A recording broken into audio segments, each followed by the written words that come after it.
Hello, everyone, and welcome. This is the Niagara Frontier Radio Reading Service, and now presents a reading of articles and features from the New York Times, Saturday, March 28th, 2026. And your reader is Joe Gibbs. Hope everyone had a great week and is having a very nice weekend. See what we have here. Well, we all know Stephen Colbert's late night show has come to an end. And this says Stephen Colbert is developing a Lord of the Rings movie. There's a picture of him, and underneath it says Stephen Colbert's latest project coincides with the end of his contract to host The Late Show on CBS. It says the film would be based on the early chapters of J.R. Tolkien's fantasy trilogy.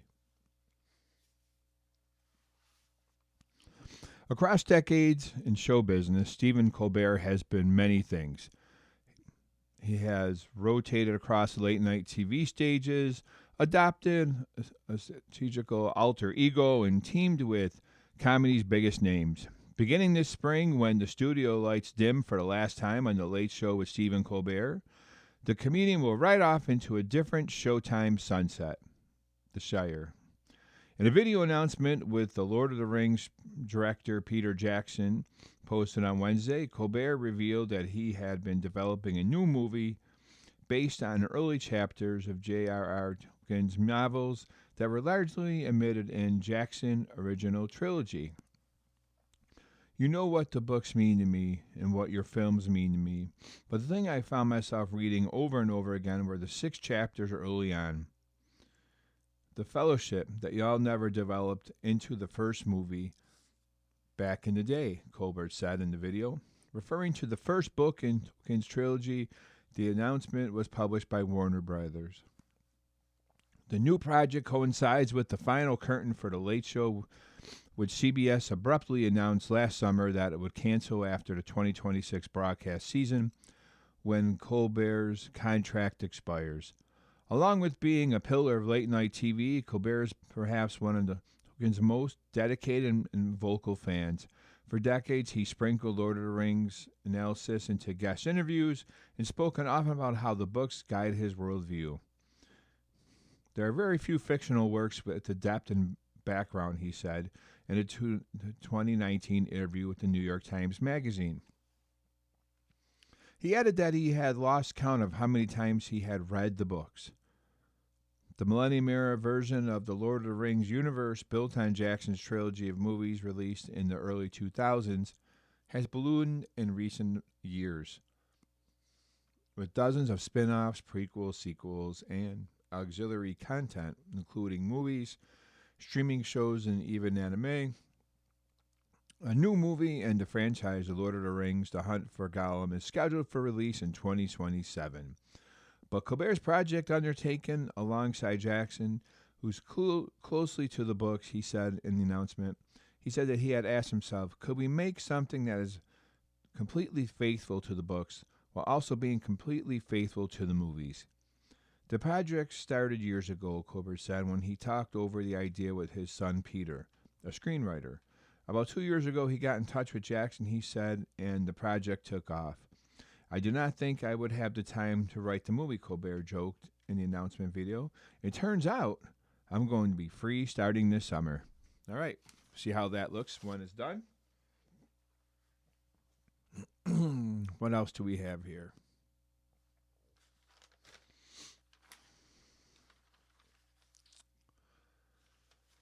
Okay, what could we go over?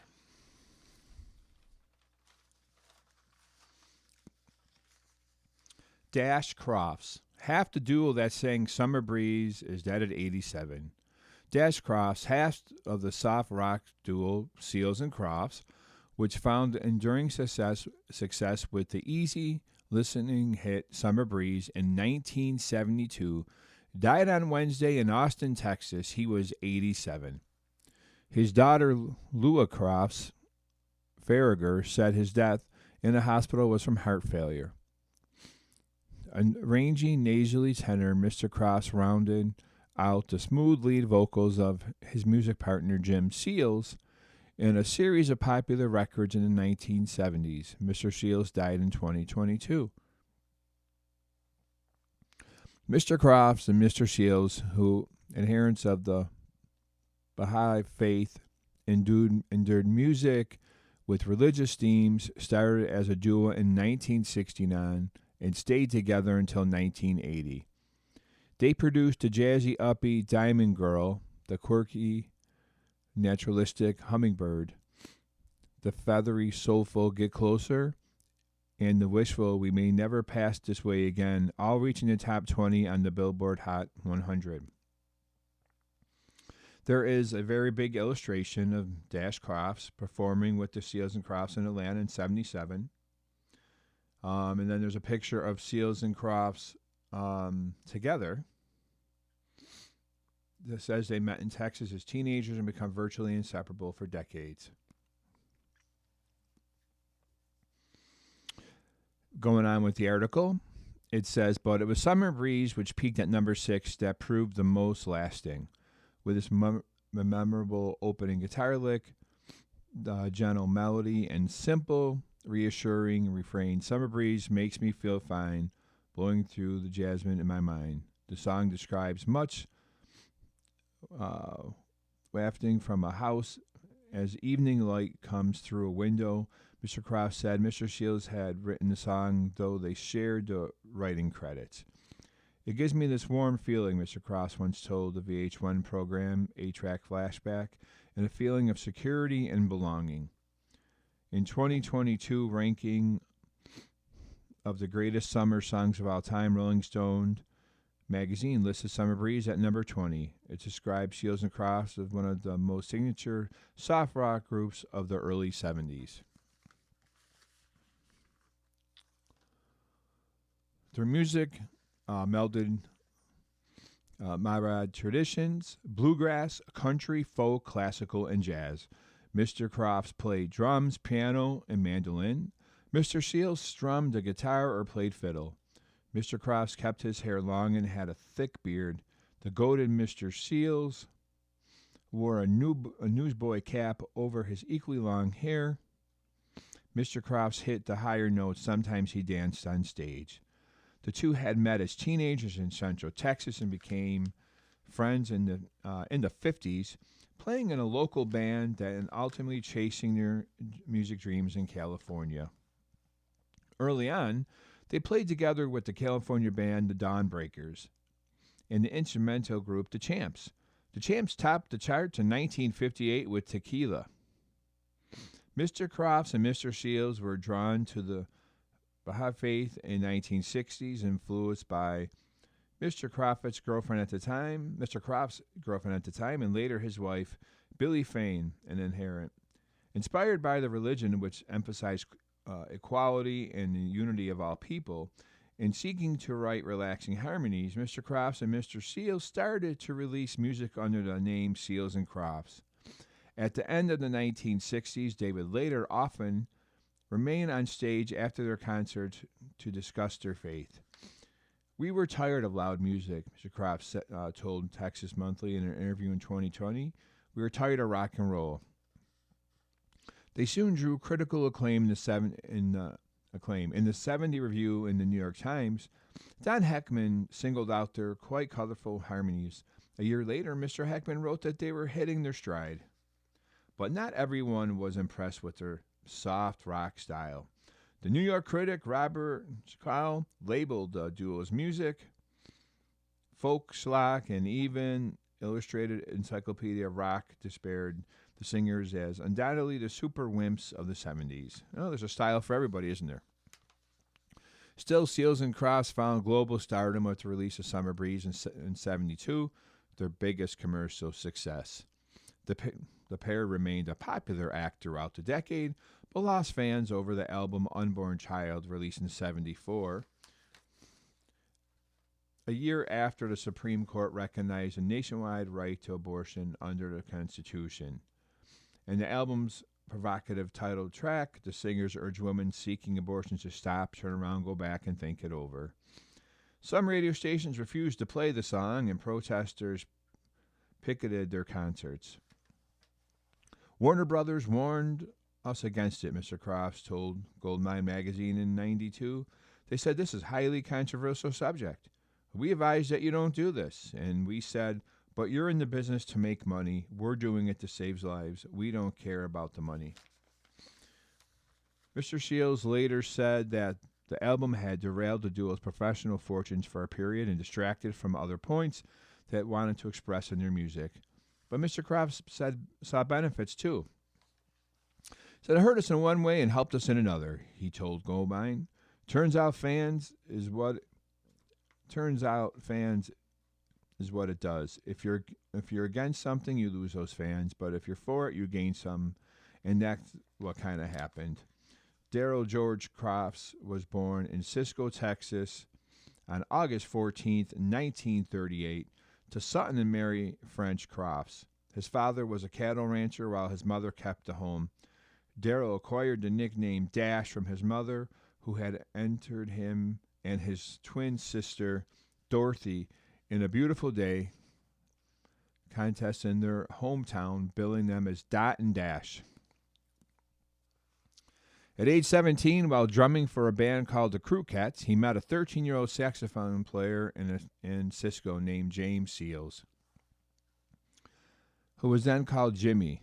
Later, with the Champs on tour and in need of a replacement musician, they invited the young Seals and Crofts to join them on a recommendation of Crew's Cat manager. When they headed for California, the two were so young that a guardian went with them. They were almost inseparable for the better part of the next 2 decades. Seals and Crofts was managed by Marcia Day, whose mother, Billy, married Mr. Crofts in 1970. The couple had 3 children and divorced in 1989.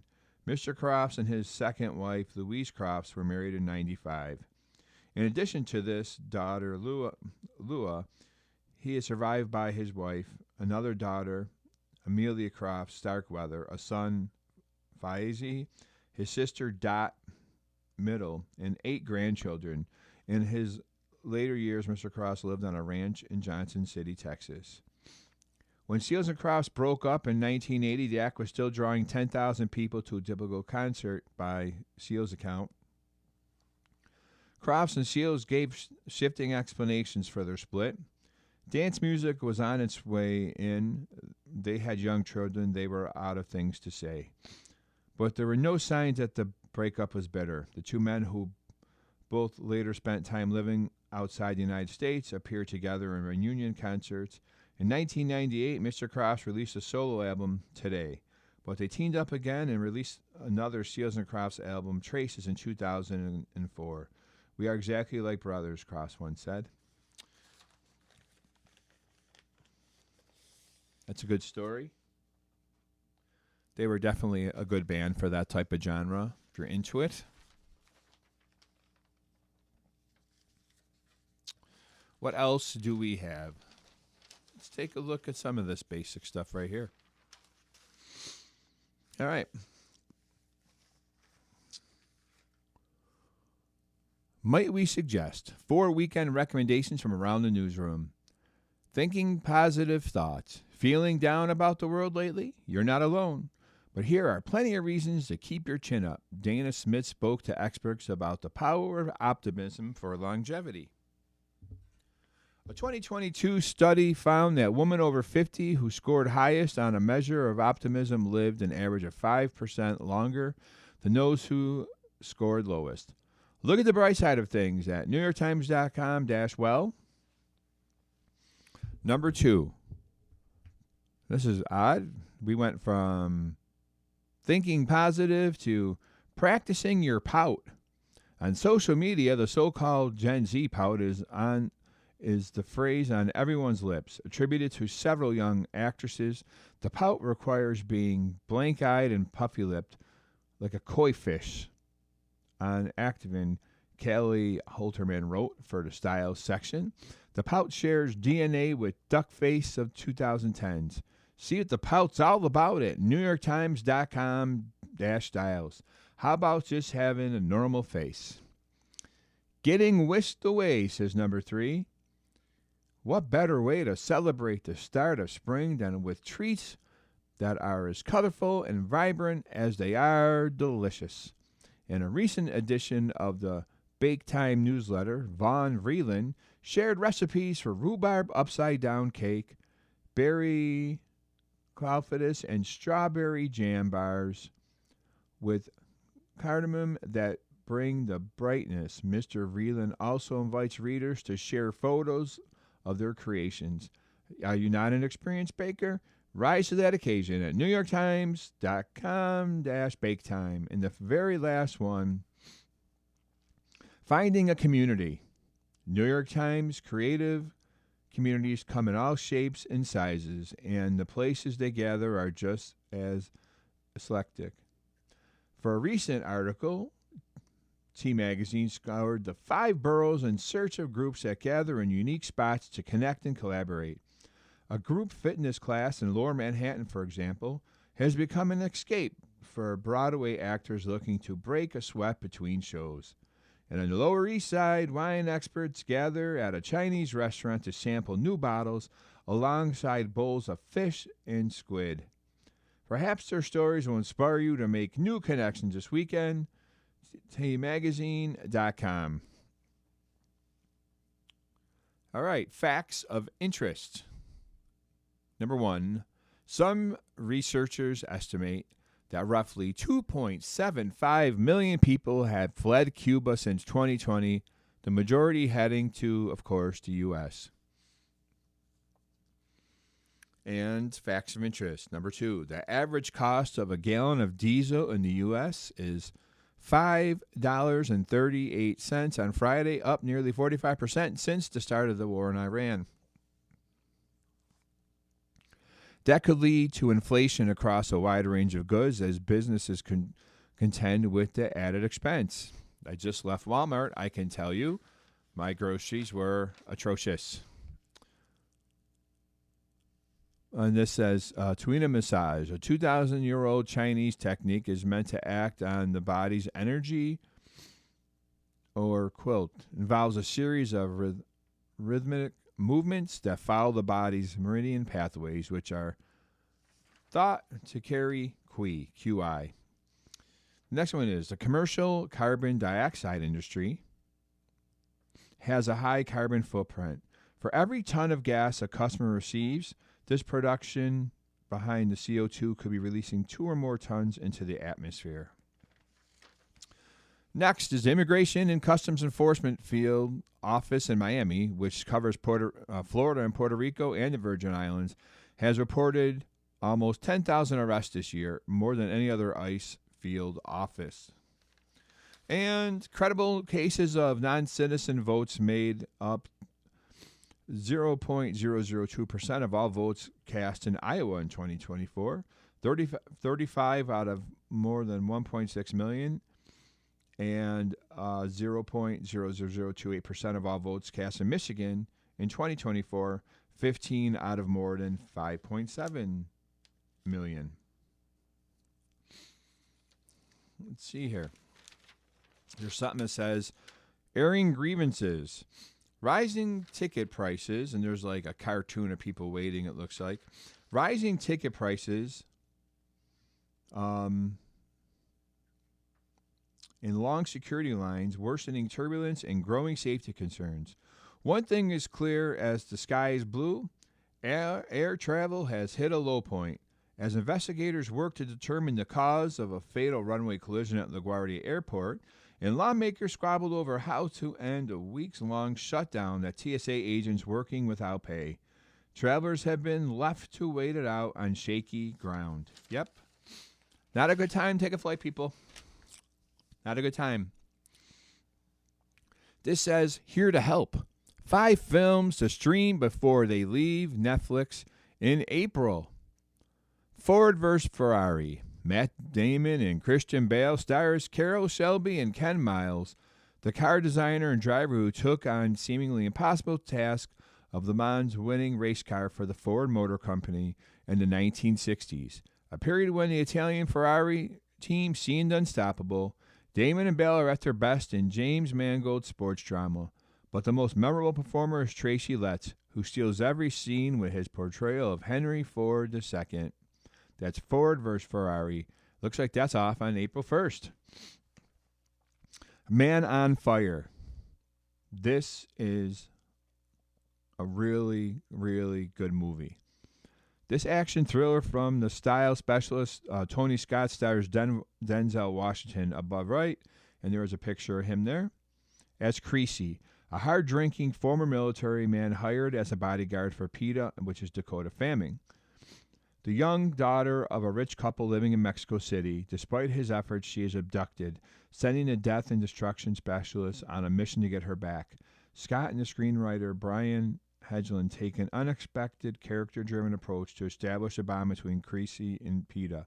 That movie is awesome. I've watched it a million times, and it is insane what he does to these people to get this kid back. It's amazing. It's awesome. That's a good movie to check out. That is for sure. Bad Boys Ride or Die, the fourth installment of Bad Boys series, directed by Adil El Arbi and Bilal Fallah, expand the comic boundaries of buddy cop franchise to great effect. For all the sleekness of the series, the stars Will Smith and Martin Lawrence have always excelled as funny men, and the supporting cast, including Vanessa Hudgens, Tiffany Haddish, Alexandra Ludwig, and Paola Nunez, provide ample support. I don't think you had to do 4 Bad Boys.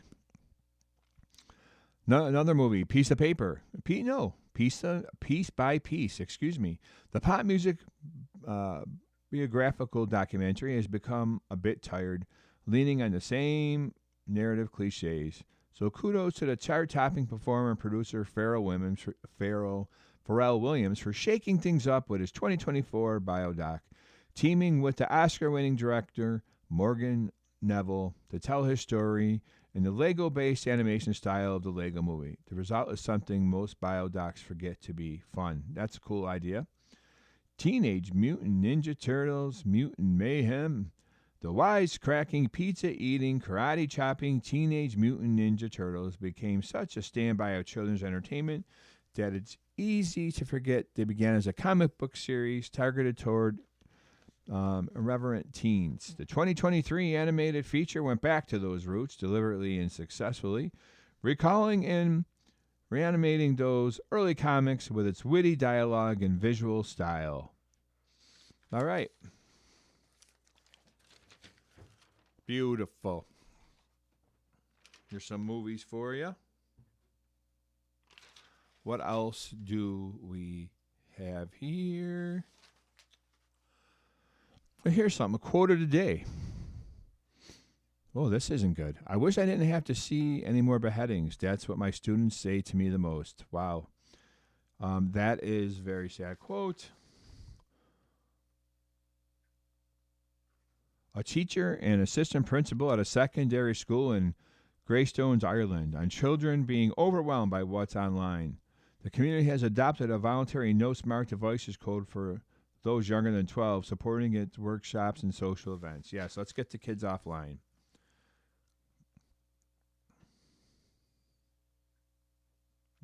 Okay.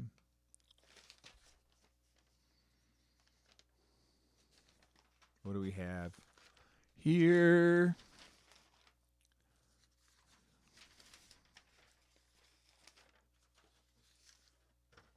All right. Here's something different.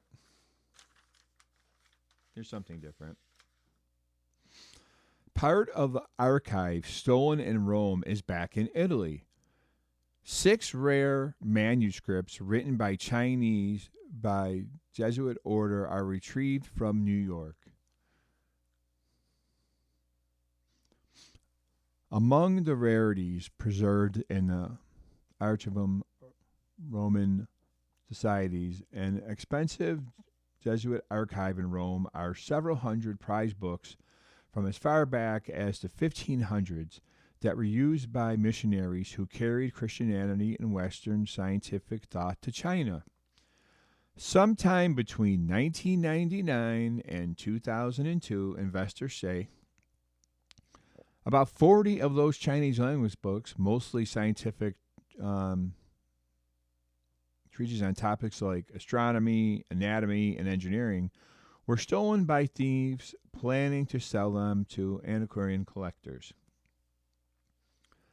This week in Manhattan, 6 of the books were returned to Italian officials after a multinational investigation that stretched from Vatican, which oversees the archive, to Hong Kong, and from there to the University of Notre Dame. All told, the books were appraised at $400,000, officials said. This is obviously an important and prestigious recovery due to their historical, artistic, and scientific value, said Antonio Petty, general who commands the Cultural Heritage Protection Force for the Italian National Police. He had traveled to New York to retrieve the books and other items from the Manhattan District Attorney's Office, which had helped secure their return. The texts had been on loan to Notre Dame from Chinese collector who bought them in an online auction more than 2 decades ago, investors said. They said that university officials were unaware the books had been stolen and readily surrendered them when they were approached last year. Investigators declined to identify the man who bought the books or the auction house that sold them because they said the investigation was continuing. The books date from 1582 to 1773, when the Jesuits were essential to the Roman Catholic Church efforts to establish a foothold in Asia. Jesuit clerical trekked to Beijing along the Silk Road land route, carrying with them from Europe dozens of Latin treatises on astronomy, mathematics, and cartography, and other scientific subjects along their gospel text. The clerics learned to speak and write Chinese, and on arriving, integrated themselves with the emperor and his court by offering to trade their treatises for information on Chinese history, science, and culture, including the philosophy of Confucius and others. Jesuits sent what they learned back to the Vatican as part of the process that was pioneering effort in the exchange of knowledge between the East and the West. Using Chinese woodblock printing, they created translations of works by Galileo and other Western scientists and presented them to the emperor and his counselors. The recovered books bear titles like Illustrated Explanation of the Sphere and the Astrolabe and the Abridged Theory of Measures of the Sky and Explanation of the Telescope. The Chinese embraced the new expertise that they were securing in the fields like the movements of celestial bodies and the predictability of weather cycles, as well as instructions on the use of measuring instruments and mechanical clocks. Scholars say one result was that Jesuits were granted latitude to evangelize in China. Scholars say about 120 scientific books, as well as 330 or so religious texts, were produced by the Jesuits for China's Imperial Library, while duplicate copies were dutifully sent back to Rome as evidence that the Jesuits were fulfilling their mission. The books would often include geometric diagrams, woodcut depictions of the solar system, became foundational educational tools that were copied and disseminated in Japan, Korea, and other Asian nations, scholars say. They are very rare, and we don't have many copies at all, says Martin Soderblom of the Ricci Institute for Chinese Western Cultural History at Boston College, who studied the text extensively. They were very influential in their own time.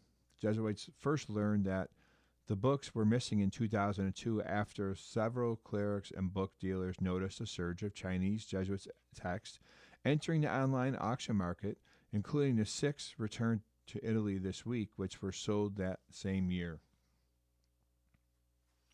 As the chatter about the unexpected sales item spread, several clerical scholars decided to inventory the Chinese collection held at the archives.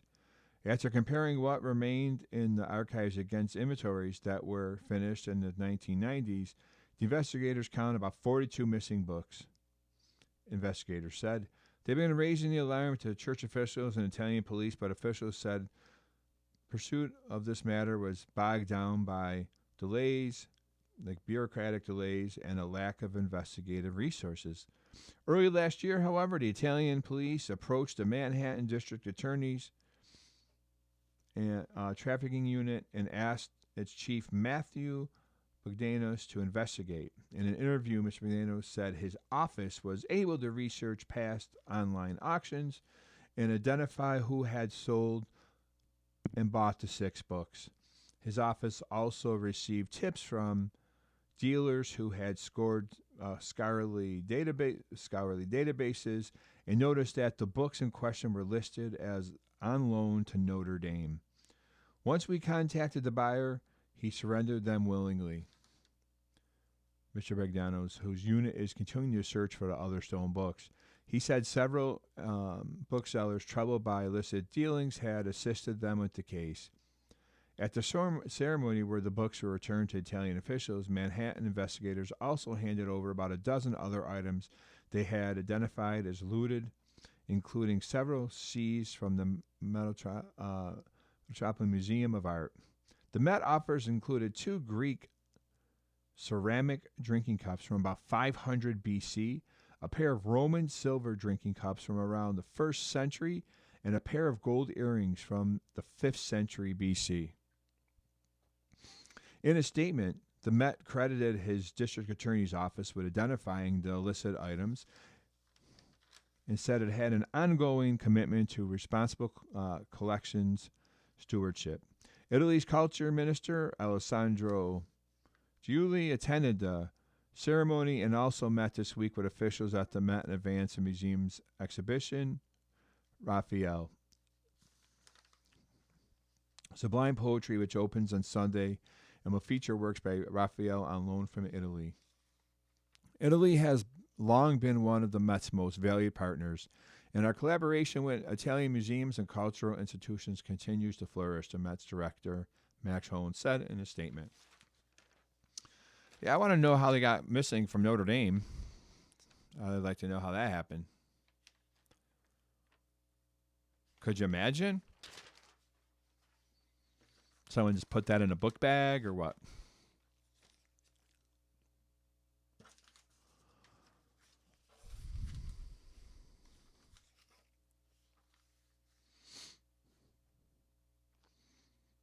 All right, what do we have here?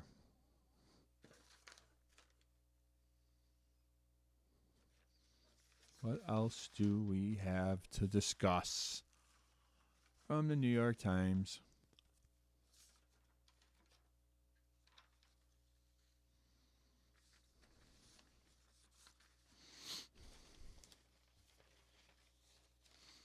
All right, so here's an article. Dismissal at Festival in Salzburg. The musical event's artistic director has been fired.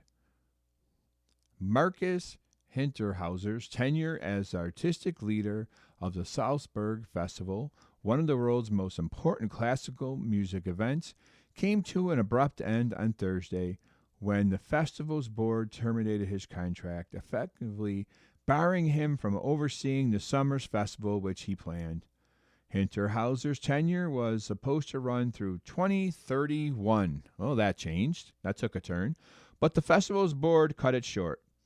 It gave him the option to continue with until 2027 to ensure a smooth transition to a new leadership. But Hinterhauser, 67, did not respond to that offer by a deadline on March 13th. Due to irreconcilable differences of opinion, the Salzburg Festival and artistic director Marcus Hinterhauser have decided to part ways, effective immediately. The festival's supervisory board said in a statement. It said Hinterhauser would be placed on leave through the original termination date of his contract, September 30th. This was in addition to an earlier decision by the board to rescind 5-year contract extension.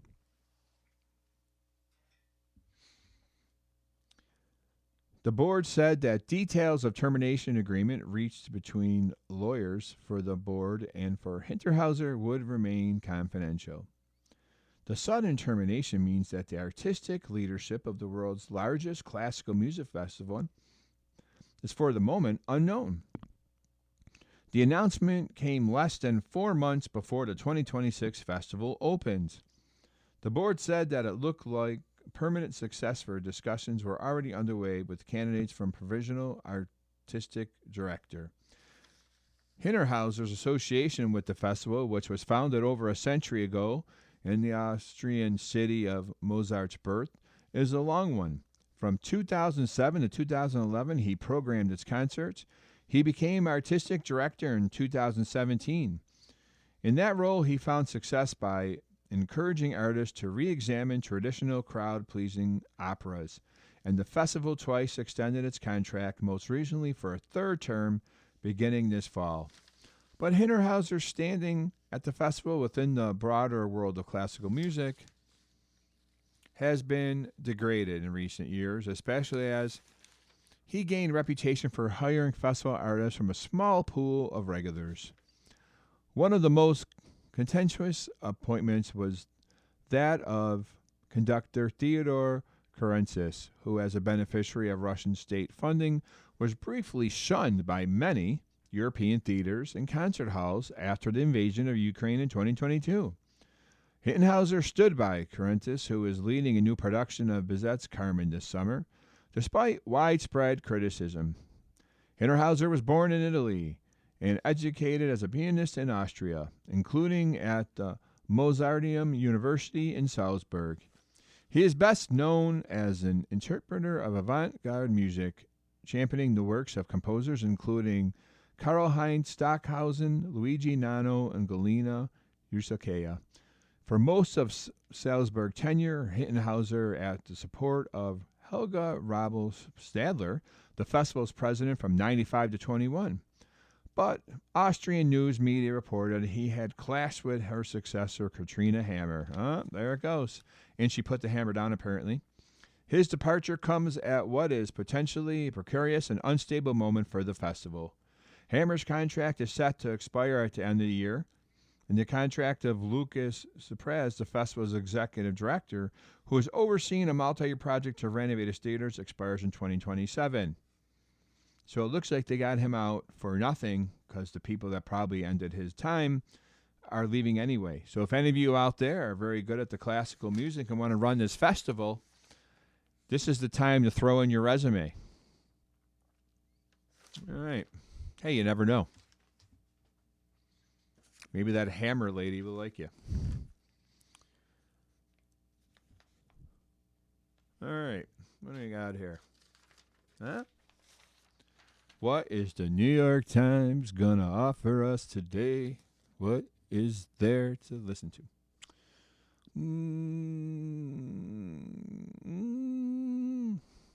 Investors are losing patience with war as stocks drop. For much of the war in Iran, investors have clung to a rosy outlook. As long as the conflict ended quickly, economic optimism underpinned by the growling economy and healthy corporate profits could still return. That's starting to change, with another drop on Friday at the S&P 500 notched its worst week of losses since the war began. Its fifth straight week of losses and its worst weekly losing streak in roughly 4 years. I know things are bad. I just went to Walmart, and I think it was already about $160 more than it was, maybe 2 weeks ago. It is now set to record its worst monthly performance since March 25th, when inflation worries preceded the sharp tariff-induced sell-off in April. But this month's drop is only around half of that prompted by the tariff proposals, and it has taken much longer to get there. After 4 weeks of war, the S&P 500 is close to 9% below its last record high in January. To some investors, this is a relatively modest decline, given the economic threat posed by the war.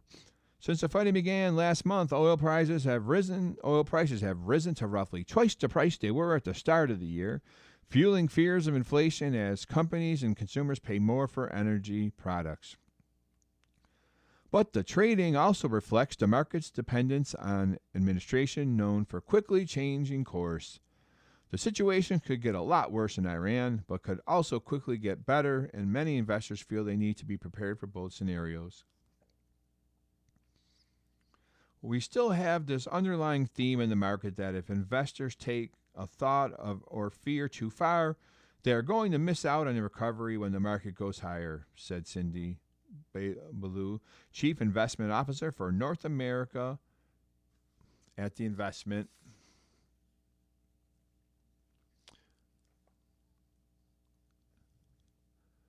Manager. I had to go to another page. Conning. It is still an FOMO market. President Trump's sensitivity on the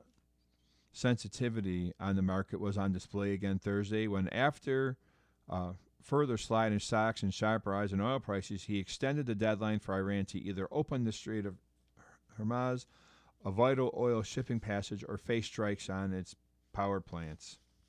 Hour later, figures on the S&P 500 nudged higher in after hours trading. But in a sign that investors were growing increasingly intolerant of the war's continued impact on global energy prices, the selling began again on Friday morning, accelerating through the day to 1.7% loss for the index. Stocks in Europe and Asia were also broadly lower on Friday. The Japanese Nikkei 225 index ended the day at 0.4% lower. The German DAX fell 1.4%, while the British FTSE 100 inched lower. The short-term price swings are proving to be a headache for traders. Markets have swung sharply each day as investors learn more about the conflict, moving higher on signs of de-escalation and lower after attacks on important energy infrastructure. But this news-driven noise has tended to result in fairly muted moves by the end of each trading day. The index has fallen an average of just 0.3% per day since the war began through Thursday, but has swung by an average of more than 1.3% between its high and low each day. For trading desk, it has been a really unpleasant time, said Stuart Kaiser, an equity strategist at Citigroup. It's death by 1,000 cuts. And there are signs that the market may be tipping point, says analysis and investors. The tech-heavy NASDAQ composite index fell into correction on Thursday, defined as a sell-off of more than 10% from its recent high. The Russell 2000 index of smaller companies, seen as more tied to the domestic economy, fell into correction in the final minutes of trading Friday, as did the Dow Jones Industrial Average.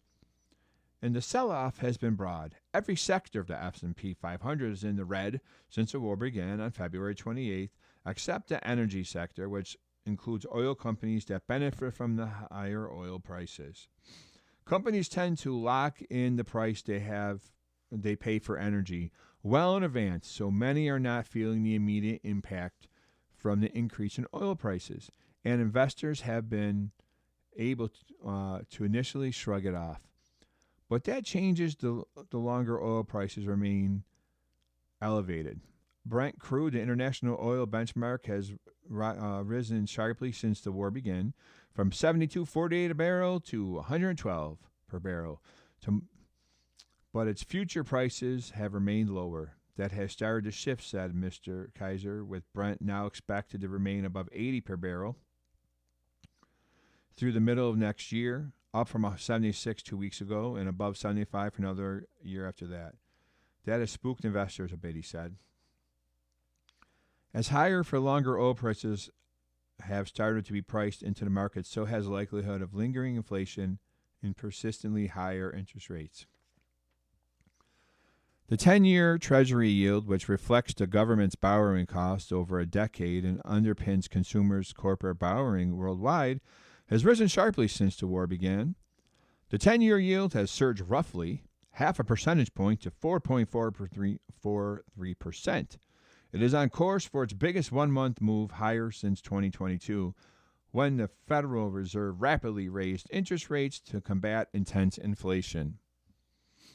The 10-year yield underpins the U.S. mortgage market, where rates have moved higher in tandem with the average 30-year mortgage in the U.S. rising sharply this month to around 6.5%. Oh, that's just great. The Fed has said that the war's inflammatory impact would likely prevent it from lowering interest rates soon. Investors expect the central bank to pause cuts for at least the next year. International markets have fared even worse. Asia is the main destination for much of the oil exports that are blocked by the war. Europe is heavily dependent on oil from the region, and its economy is being battered by fluctuations in global oil prices. The European Stock 600 index has dropped nearly 10% since the war began, while bourses in London, Germany, France, and Italy have all fallen into correction. The yield on 10-year government gilts in Britain have risen by 0.7 percentage points, where German bonds have climbed roughly 0.4 percentage points.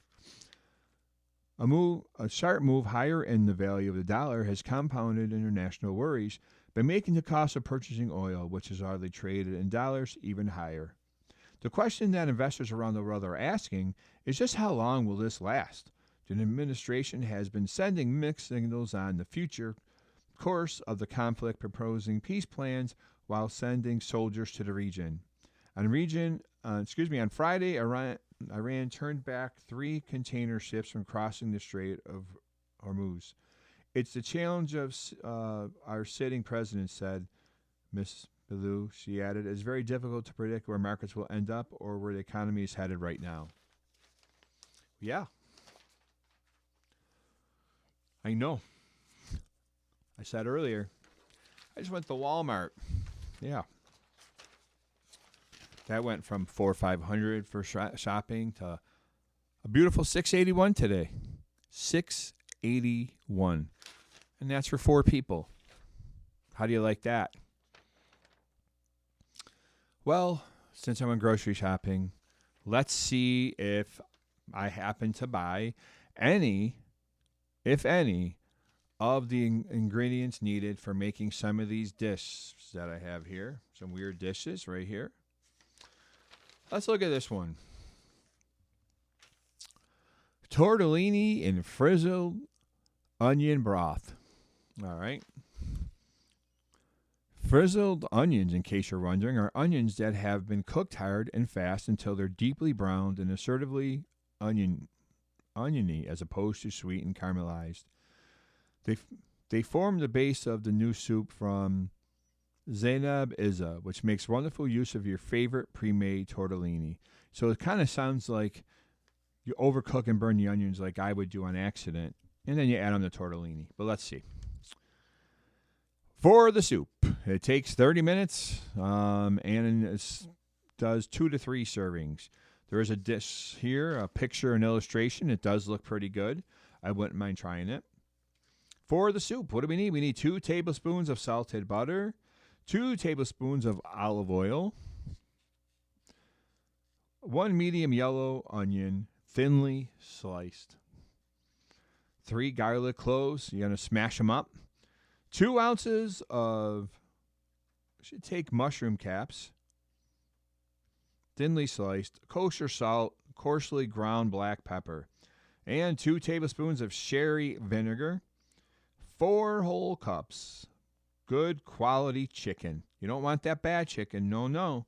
You want the good quality chicken, beef or vegetable broth. And then 10 ounces cheese tortellinis. Additional toppings: thinly sliced chives, finely grated Parmesan or Pecorino Romano, crusty bread or sourdough croutons. All that stuff is needed. I don't even know why they're saying it's optional.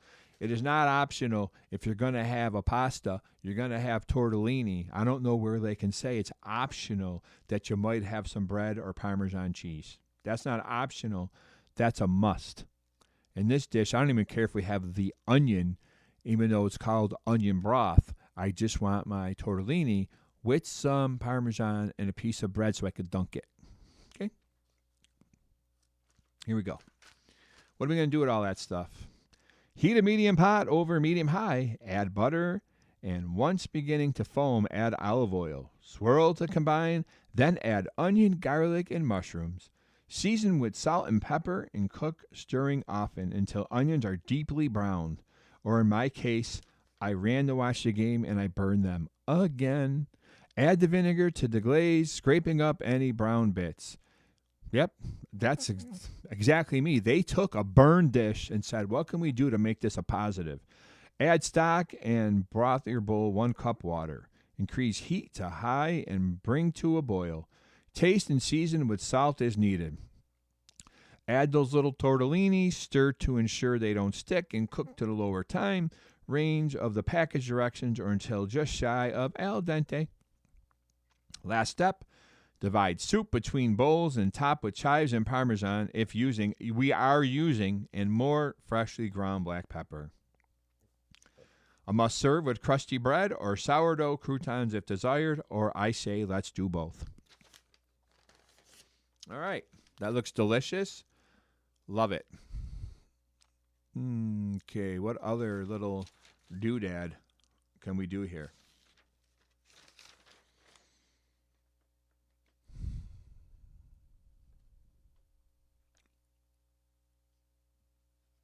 What else can we do?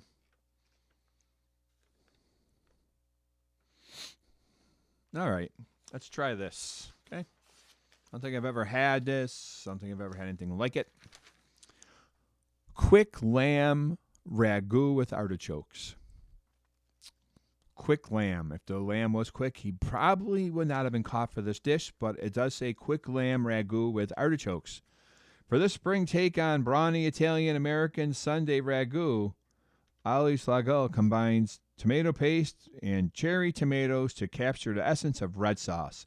Rich with lamb, yet light with canned artichokes, this dish will feel especially seasonal, sprinkled with fresh mint. What do we need for this beautiful dish? We need 12 ounces of pappardelle fettuccine or other long, wide noodle. 1 pound of ground lamb. 2 tablespoons tomato paste. 3 garlic cloves, finely chopped. Half a teaspoon crushed red pepper plus more to taste. Half dry cup white wine, optional. 2 pints cherry tomatoes, you're going to have them. 1 12 to 14 ounce container of artichokes, drained, quartered if necessary, about 1.5 cups.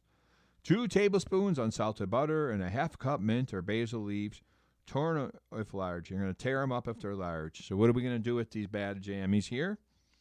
Number 1, we're going to bring a large pot of salted water to a boil.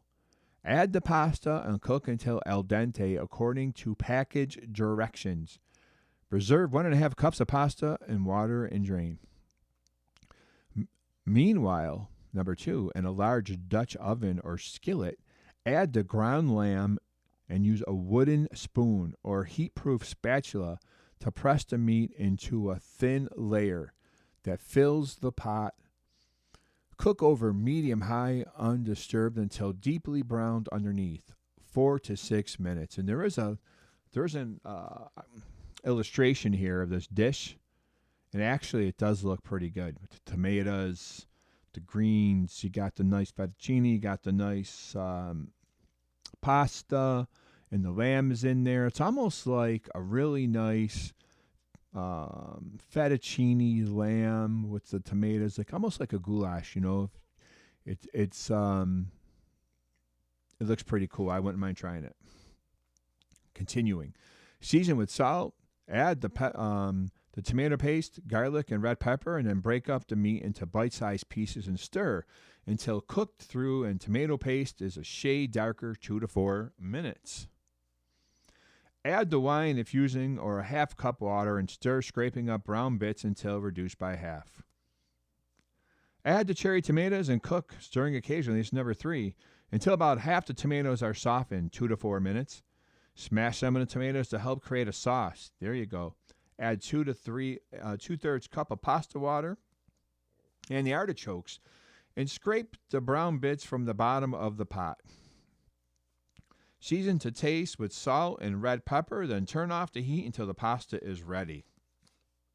Number 4, When the pasta is ready, add the butter and pasta to the Dutch oven. Toss vigorously over medium until the pasta is well coated in sauce. Add dribbles of pasta water as needed until the sauce glosses the pasta. Season to taste with salt and red pepper, then stir in the most of the herb leaves and saving a few for garnish. And, not for nothing. It doesn't say this on here or anything, but you might want to sprinkle a little Parmesan. Shh, don't say nothing. It'll be between us, okay? You might want to sprinkle on a little Parmesan. And guess what? That bread that you used for the tortellini and frizzled onion broth, basically tortellini and burnt onion with broth. If you have any of that nice bread left, I would suggest, I'm just saying you don't have to, a little bread and butter, you dump a little oil on a dish, you swirl that around, right? You swirl that around. If you're Italian, there's no way you could sit at a table and your hand ain't looking for bread, right? You got to swirl something, you got to dunk something. It's just the way it is, right? So, what else do we have? We don't have much time left. I think we're about ready to wrap it up here. There was another dish, one pan spicy chicken thighs and mushrooms. There is a picture and illustration here. One pan spicy chicken thighs and mushrooms. That looks really good. Ubi pie, UBE pie.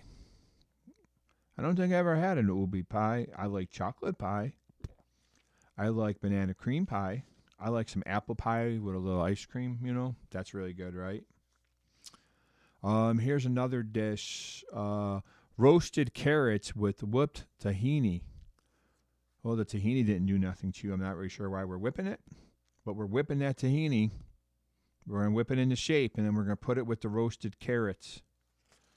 That's for sure. Any other dish we missed here? Grilled asparagus with burrata and fura cake. That looks pretty cool. That looks like a good dish, too. The roasted carrots with whipped tahini. It looks a little different. The tahini, whatever that is, looks pretty tired. I mean, they whipped it. So, hopefully you guys are having a wonderful, wonderful weekend. And I appreciate you listening to me banter and talk endlessly. I think my wife is very happy I'm doing this because I go downstairs in our little area of the studio and I stop talking to her for 5 minutes. But you have been listening to the reading of the New York Times for March 28th, Saturday, 2026.